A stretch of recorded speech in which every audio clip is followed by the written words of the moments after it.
نطفہ قرار پانا بجائے خود اس بات کی علامت ہے کہ بچے کا اس سے کوئی تعلق نہیں. ماں اور باپ اگر نہ ہو نطفہ قرار نہیں پائے گا. ماں ہو باپ نہ ہو تب بھی نطفہ قرار نہیں پائے گا. باپ ہو ماں نہ ہو تب بھی نطفہ قرار نہیں پائے گا. پھر اس نطفے کے اندر جس طرح ایک وہ لوتھڑا بنتا ہے، پھر اس کا ایک مضغہ بنتا ہے، پھر اس کی ہڈیاں بنتی ہیں، پھر اس کے اوپر گوشت چڑھتا ہے، پھر اس بچے کے اندر تمام اعضاء کی تخلیق ہوتی ہے، دل پھیپھڑے وغیرہ وغیرہ سب. اس میں اگر غور و فکر کیا جائے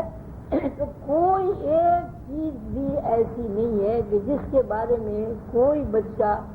یہ کہے کہ صاحب میرے عمل دخل سے دل بنا، میرے عمل دخل سے آنکھ بنی، میری عمل دخل سے پیر بنے، میرے عمل دخل سے ہاتھ بنے. انتہا یہ ہے کہ ماں کے پیٹ میں تخلیق مکمل ہونے کے بعد بھی پیدائش پر کوئی اختیار نہیں. جو پیدائش کی صورتحال اللہ نے متعین کی ہے،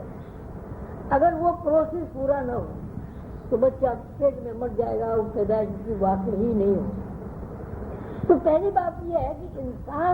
انسان کا جو اپنا وجود،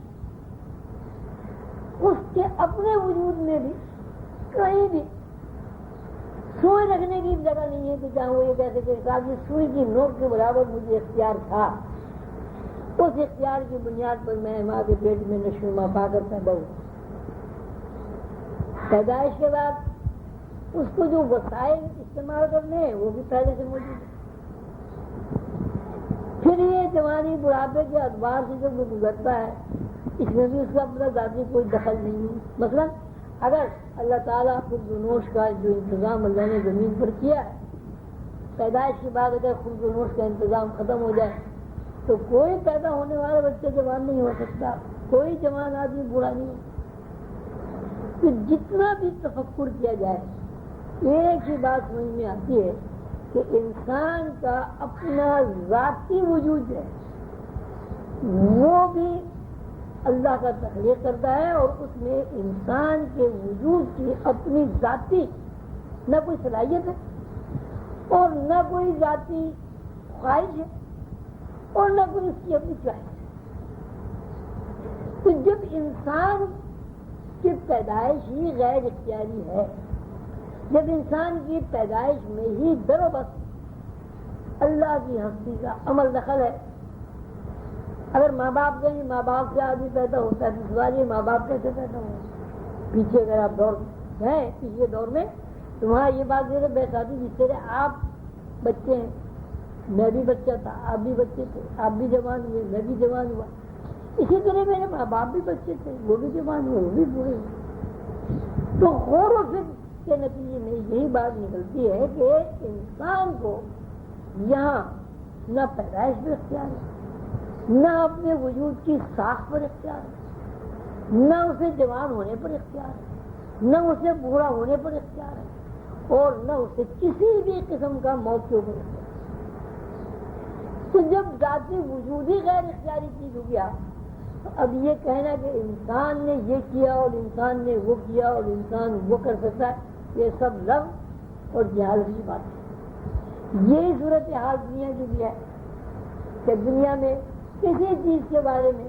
کوئی ایک انسان یہ نہیں کہہ سکتا کہ زندگی کی جو بنیادی ضروریات ہیں اس میں انسان کا ایسا عمل دخل ہے کہ جس کے بارے میں انسان یہ کہہ سکے کہ اگر میں ایسا نہیں کرتا تو ایسا نہ ہو. اب گیہوں کاشت کرتا ہے آدمی تو پھر وہاں سوال ہے کہ اگر زمین نہ ہوتی، گیہوں کے دانے نہیں ہوتے، ہوا نہ ہوتی، پھر زمین کے اندر برودت نہ ہوتی، سورج نہ ہوتا، چاند نہ ہوتا تو گندم کیسے؟ پہلی بات تو یہ گندم کا دانہ ہی نہ ہوتا. ہاں اگر کوئی انسان اپنے علم سے اپنی قابلیت سے گندم کا دانہ تخلیق کر لے، اب یہ کہا جا سکتا ہے کہ انسان میں بھی ایک صلاحیت موجود ہے کہ اس نے 1,00,000 سال پہلے، 1 کروڑ سال پہلے گندم کا دانہ بنا لیا تھا، اور اس گندم کے دانے کو بنانے کے بعد پھر یہ گندم کی نسل چلی. تو یہ بات اس لیے جھوٹ ہے کہ اگر پہلے کبھی کسی آدم نے گندم کا دانہ بنا لیا تھا یا بنا سکتا تھا تو آج کی اتنی زیادہ سائنسی ترقی میں بھی کوئی آدمی گندم کا دانہ بنا کر دکھا. گندم کے دانے سے لے کر باجرے کا دانہ، مکئی کا دانہ، بادام، پھل فروٹ، آم، کوئی بھی چیز آپ لے لیں، جتنی انسان کی بنیادی ضروریات کو پوری کرنے والی چیزیں کسی ایک کو بھی آپ اٹھا کر دیکھ لیں، وہاں انسان کا اپنی کوئی صلاحیت یا انسان کا اپنا کوئی اختیار دے کر بیٹھ نہیں ہے. لامحالہ اس غور و فکر کے بعد یہ تسلیم کرنا ہر انسان کی مجبوری ہے کہ اللہ ہی ایک ذات ہے کہ جو ہمارے لیے وسائل فراہم کر رہا ہے، چاہے وہ وسائل ماں باپ کی صورت میں ہوں، چاہے وہ وسائل ماں کے پیٹ میں رہتے ہوئے ماں کے خون پینے کے ہوں، چاہے وہ وسائل ماں کا خون جو ہے دودھ کی شکل میں تبدیل ہو کر بچے کے اندر اڈیلنے والی صلاحیت ہو، یا وہ وسائل پیدا ہونے کے بعد زمین ہو، ہوا ہو، پانی ہو، اجناس ہو وغیرہ ہو. اب جیسے مکان آپ بناتے ہیں، آپ کہتے ہیں مکان ہماری تخلیق ہے، زمین ہی نہ ہو مکان آپ کیسے بنا لیں؟ پتھر ہی نہ ہو آپ فرش کیسے ڈال لیں؟ زمین کی مٹی آپ کو اس بات کی اجازت ہی نہ دے کہ آپ اس کو کھود سکیں، اینٹیں آپ کیسے بنا لیں؟ مٹی بھی ہے، پانی نہ ہو آپ گارا کیسے بنا لیں؟ کہ جتنا بھی آپ غور و فکر کریں گے ایک ہی جواب آپ کو ملے گا کہ در و بس کفالت جو ہے وہ اللہ نے. اب ایسی ایک حقیقی چیز ہے کہ جس کے آپ کسی بھی عنوان سے انکار نہیں کر سکتے، اس کے بعد بھی اگر انسان کا ذہن اللہ کی طرف نہ جائے تو یہ بات جو ہے استغنا کے خلاف ہے. استغنا سے مراد یہ ہے کہ انسان مشاہداتی تجربات کی بنیاد پر اس بات کا یقین حاصل کرے کہ انسان کی زندگی کا ہر لمحہ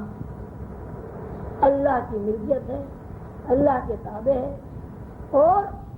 اللہ ہی چاہتا ہے تو آدمی زندہ رہتا ہے، اللہ ہی چاہتا ہے تو آدمی پیدا ہوتا ہے، اللہ ہی چاہتا ہے تو دنیا بھی ہے، اللہ ہی چاہتا ہے تو انسان بوڑھا ہوتا ہے، اللہ ہی چاہتا ہے تو انسان مر جاتا ہے. پیغمبران علیہ السلام کی تعلیمات کا نچوڑ یہ ہے کہ وہ اللہ کے معاملے میں، اللہ کی مخلوق کے معاملے میں، مخلوق سے متعلق وسائل کے حصول کے معاملے میں حقائق کے اوپر ان کی نظر ہے. وہ اتنا غور و فکر کرتے ہیں، اتنا غور و فکر کرتے ہیں کہ وہ غور و فکر کے نتیجے میں جو ان کا مشاہدہ اور تجربہ ہوتا ہے وہ ان کی ایک عادت بن جاتی ہے. ایسی عادت بن جاتی ہے کہ وہ سوچے نہ سوچے، اس بارے میں متوجہ ہو نہ ہو، وہ کوئی بھی کام کرتے ہیں ان کا ذہن آٹومیٹک اللہ کی طرف چلا جاتا ہے. مثلاً وہ کھانا کھاتے ہیں، ان کے ذہن میں کھانے کا سارا پروسیس آ جاتا ہے کہ کسی زمانے میں اللہ نے زمین بنائی، وہ زمین کے اوپر گیہوں اگایا، زمین کو اگانے کے لیے اللہ نے ایسی صلاحیت عطا کی جس سے ایک دانے کے کئی 100 دانے اللہ نے نکال لیے. زمین کے اندر پانی بہا دیا، اوپر سے پانی برسا دیا، پہاڑوں سے پانی بہا دیا. اگر اوپر سے پانی نہ برسے، زمین کے اندر پانی نہ ہو، پہاڑوں سے آبشاروں کی شکل میں یا برف پگھل کر ندی نالوں کی شکل میں زمین پر پانی نہ آئے تو یہاں کچھ بھی نہیں رہے. جب وہ آسمان کو دیکھتے ہیں تو وہاں بھی ان کا ذہن آٹومیٹک اس بات پر چلا جاتا ہے کہ یہ کیا اللہ کی شان ہے کہ اتنا بڑا آسمان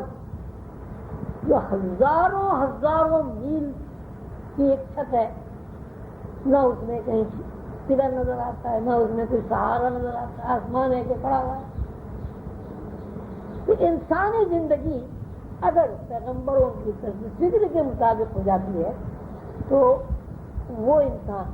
جو پیغمبروں کی طرز فکر کو اپنا لیتا ہے اس کی یہ عادت بن جاتی ہے کہ وہ کوئی بھی کام کرتا ہے اس کے ذہن اللہ کی طرف چلا جاتا ہے. اگر یہ عادت کسی انسان کے اندر پیدا ہو جائے کہ وہ کچھ بھی کرے، شادی کرے، بیاہ کرے، کھانا کھائے، چلے پھرے،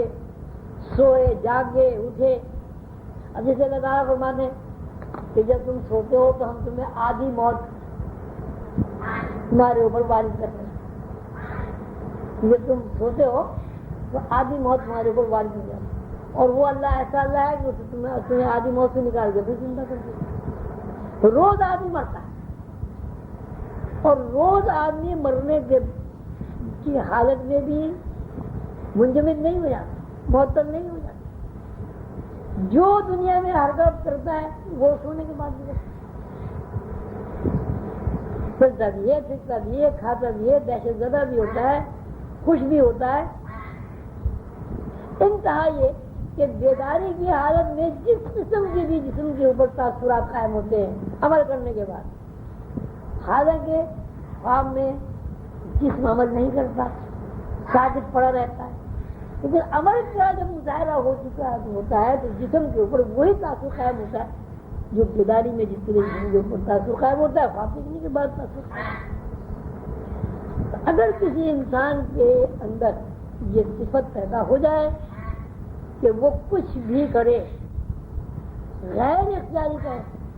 اس کا ذہن اللہ کی طرف